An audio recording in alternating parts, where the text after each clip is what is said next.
todavía se resiste a eso, pero no podemos negar que hay toques importantes y las personas son humanas, son débiles, se pueden sentir intimidadas. Por ejemplo, a alguien le pueden secuestrar a un familiar y obligarlo a tomar una X decisión. Eventualmente es fácil que esa persona se sienta intimidada o, como mencionaba el doctor, mire, con una gran cantidad de dinero, eso se convierte en un instrumento de seducción tan grande que pocas personas pueden tener la entereza, el respeto, la responsabilidad social, el respeto a sí mismo de rechazar ofertas de dinero realmente muy grandes. Entonces eso podría ocurrir. Y definitivamente yo sí creo que estamos en esa ruta y ahora es importante porque la institucionalidad del Estado todavía, a mi juicio, yo sostengo, todavía tenemos la capacidad de pararlo, pero no debemos de ser indiferentes. Y el hecho de ser indiferente, el hecho de negar, el hecho de no investigar, eso realmente lo que nos va a conducir es a llegar a perder la institucionalidad. Ahora, yo iba a preguntar si era débil la institucionalidad del país, ¿no? Es que es débil, es débil. Es que mira, esto que le llaman, que vengan los inversionistas. Bueno, ¿y qué tipo de inversionista te garantiza que no sea narcotraficante o de trata de blancas? Mira, si Las Vegas, la ciudad de Las Vegas, que la hizo Lucky Luciano prácticamente, se hizo con dinero lavado que venía de Suiza como préstamo para hacer esos grandes casinos. Así se hizo. Aquí que no nos vengan los norteamericanos de que ellos son blancos de la piel nada más. Eso es lo único que tienen. Pero te voy a decir otra cosa. Es que este problema de la inversión, quiero recordar una cosa. Mira, Marx sostuvo que el sistema de poderío industrial europeo provino de aquello que se llamaba la acumulación original de capitales, que vinieron a América y fueron a África, a Asia, a explotar para agarrar dinero. Hoy esa acumulación originaria en la modernidad es el lavado de dinero. Por ejemplo, si un país dijera, no lavemos dinero, que no venga, se hunde. Entonces se necesita desgraciadamente de ese dinero sucio, que es lo que con elegancia le llamamos los inversionistas. Eso sería como decir que obligadamente el desarrollo de un país está ligado al narcotráfico. Está ligado, ya no puede estar. Bueno, y cómo Colombia, por ejemplo, ¿cómo va a dejar de vivir de ese dinero? ¿No? Del café ya no puede vivir. Ya es tan magno el país y tiene ya tanto lujo y todo que tiene que vivir de ese tipo de dinero. Nosotros, al entrar a esos TLC y toda esa serie de cosas, allí viene de ese tipo de dinero. Si lo que debemos de ver es cómo no nos podrimos, la pudrición no llega tanto, porque estamos perdiendo todo el sistema educacional, familiar, el sistema político. Es descarado, tremendamente descarado. Ya casi nos quieren decir, nosotros somos, ¿y qué? No, hombre, eso es lo que hay que parar.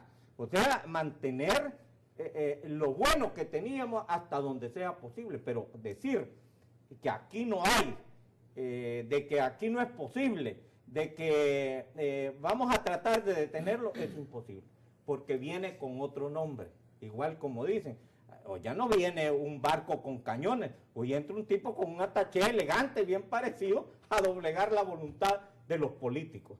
¿Me comprendes? Si mira, aún esos préstamos del BID, del FMI, uno cree que si son bancos privados, que obligan a las instituciones a andar haciendo concursos y licitaciones que uno no sabe si son necesarias o son innecesarias. Solo déjame terminar solo para que un punto. Bueno, ¿y cómo es posible que todo el mundo se certificó con el ISO 9000, señor magistrado? ISO 9000, 2001, 2002, no sé a dónde han llegado. O sea que aquello era perfecto. Se certificaban que esa institución, y hoy todas están quebradas, ninguna funciona. Todo el mundo se siente mal como lo tratan. O sea, es una farsa mundial. Vivimos una farsa mundial, altamente ejecutada para creer. Salvador Córdoba nos escribe esta mañana antes de ir a la pausa comercial, o hacemos la pausa ya, no sé cómo estamos con este corte. Bueno, pausa entonces, vamos a regresar en breve. Voy a leer algunos correos antes de ir al enlace con la Radio 109. Juan Carlos nos escribe esta mañana, dice, buenos días Romeo, yo creo que acá lo más grave es la falta de voluntad, es la falta de voluntad en la investigación. Ese comportamiento da lugar a pensar que existe cierto grado de complicidad dentro de instituciones como la Policía Nacional Civil. Recordemos, por ejemplo, el caso del exdirector Francisco Rovira, que pese a la gravedad de ser asesorado por personeros del crimen organizado, este caso da la impresión que ha sido traspapelado. Esa ha sido la actitud de los gobiernos en los últimos años, dice, esto no es nada nuevo, la guerra misma fue financiada por el narcotráfico en el país, dice. También esta mañana Salvador Córdoba, ¿cómo es posible que a un señor que lo han perfilado como el gran capo centroamericano, lo capturan sin un arma en su casa, sin guardaespaldas, y en el centro de Tegucigalpa, dice, donde vivía acompañada de su hijita menor de edad y además con un ajuar de ropa de clase media? Solo la avalancha mediática que crea estas grandes historias impunes, gracias a eso, dice, no se puede o no pueden ser demasiado, o no se pueden creer demasiado estas historias, dice este correo. Eric Salvador Guillén también nos escribe, buenos días, saludos Romeo a usted y a sus invitados, estoy de acuerdo con el doctor Hernández Turcio. Yo conocí a unos motoristas de Cabezales que sabían qué día y a qué hora podían pasar las fronteras, porque todo ese turno ya estaba comprado, dice. Basta ver en los pueblos a los mismos policías que llegan donde los que recogen las extorsiones a traer su tajada. En este país, en todas las instituciones, hay casos de corrupción, dice este correo. Y también José Ricardo nos escribe, dice, pregunta para los panelistas, ¿se puede sospechar que algunas iglesias estén controladas por el narcotráfico en el país? Margarita Flores, ¿qué opinan sus invitados de los juicios paralelos que hace la prensa, dice, en donde saca las fotos de policías y además personas que ellos consideran involucrados en un delito, que no atenta contra el principio de inocencia del derecho, dice, en nuestro país, de la propia imagen y sobre todo contra el monopolio de la actuación o de la acción penal? ¿Y qué opinan de que a un procesado no condenado lo rapen, dice, y exhiban públicamente con uniforme de delincuente? Escucho opiniones, magistrado.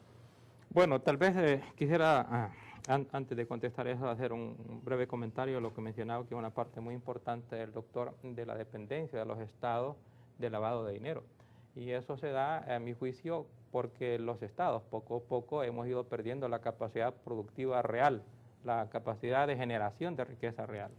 Y nos hemos ido metiendo a través del desarrollo del capitalismo a una esfera de mercantilismo y de formalismo, de apariencia, y eso se nos ha regresado.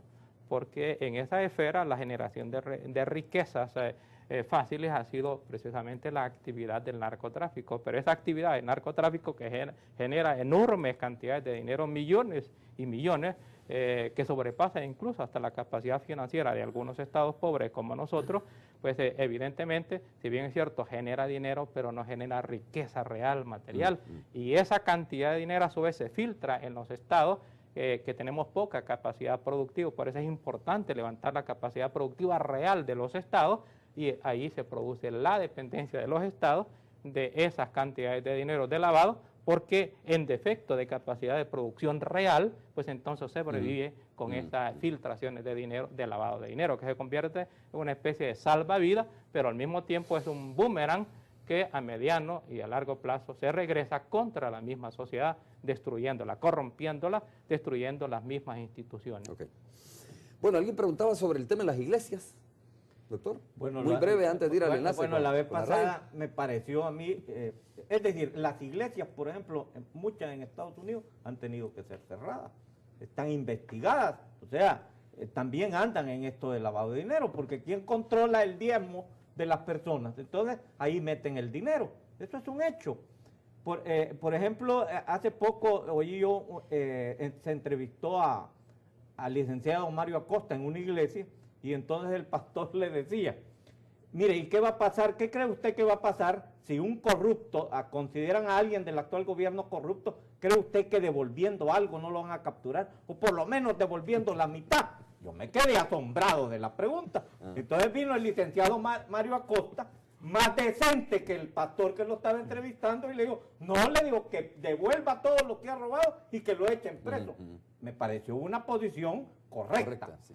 Porque no vamos a estar negociando hasta los delitos en este país. O sea, ya se negocia a través de la conciliación. En las iglesias se ha hecho un negocio, pero el problema de que fuera un negocio local, pero ya permitir que entre dinero y que entre como diezmo, como ayuda, y que eso sirva para ingresar dinero al país, eso es grave. Ok. Sí. Bueno, saludamos a nuestros amigos de la Radio 102.9, Pencho y Aida, como siempre, todos los miércoles, conversando con ellos. Un gusto saludarles.